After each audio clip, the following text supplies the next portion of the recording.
मालवण पुतळा दुर्घटना प्रकरणी आरोपी जयदीप आपटेला 13 सप्टेंबरपर्यंत पोलीस कोठडी, तर आरोपी चेतन पाटीलची न्यायालयीन कोठडीमध्ये रवानगी। अहमदनगर जिल्हा रुग्णालयातून बनावट दिव्यांग प्रमाणपत्र मिळवल्याचं प्रकरण, पाथर्डी तालुक्यातल्या 4 जणांवर गुन्हा दाखल, अतिरिक्त जिल्हा शल्य चिकित्सकांच्या तक्रारीवरून गुन्हा दाखल। वाशिमच्या रिसोडमध्ये बँकेच्या काचा फोडून केलं 75,000 रुपयांचं नुकसान, जमादाराचं बँक खातं ब्लॉक केल्याच्या रागातनं घडली घटना, 50,000 रुपयांची रोकडही लंपास।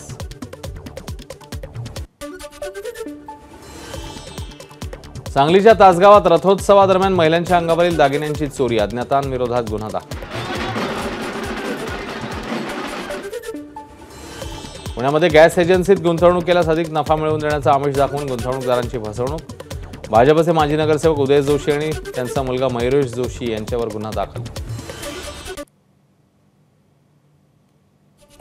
पुण्यातल्या हडपसरमध्ये पुन्हा एकदा कोयता गँगचा राडा, हडपसर गावात वेशीच्या आतमध्ये कोयते घेऊन फिरणाऱ्या दोघांना धाडसी तरुणांनी पकडलं, घटनास्थळी आलेल्या दोघांना पोलिसांनी हत्यारासह घेतलं ताब्यात।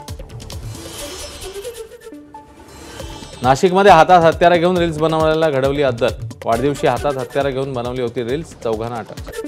नाशिकच्या पंचवटी भागात एका युवकाची डोक्यात दगड घालून हत्या, पूर्ववैमनस्यातनं हत्या झाल्याची माहिती, पोलिसांकडून आरोपीचा शोध सुरू, संशयितावर गुन्हा दाखल।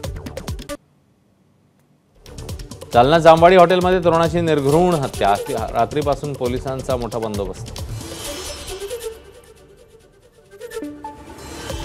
नागपुरात सासूची सुपारी देत सुनेकडनं हत्या, संपत्तीच्या वादातनं हत्या झाल्याची माहिती, चुलत भावांनाच 2 लाखात दिली होती सुपारी, आरोपी सुनेसह दोन्ही चुलत भावांना अटक।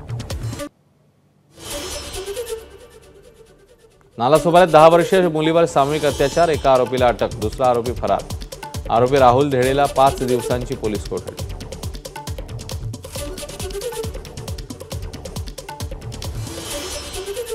दोन 2015 मधील दुहेरी हत्याकांडातील आरोपी चित्रकार चिंतन उपाध्यायला सर्वोच्च न्यायालयाचा दिलासा, जन्मठेपेच्या शिक्षेला स्थगिती देत न्यायालयाकडून जामीन मंजूर।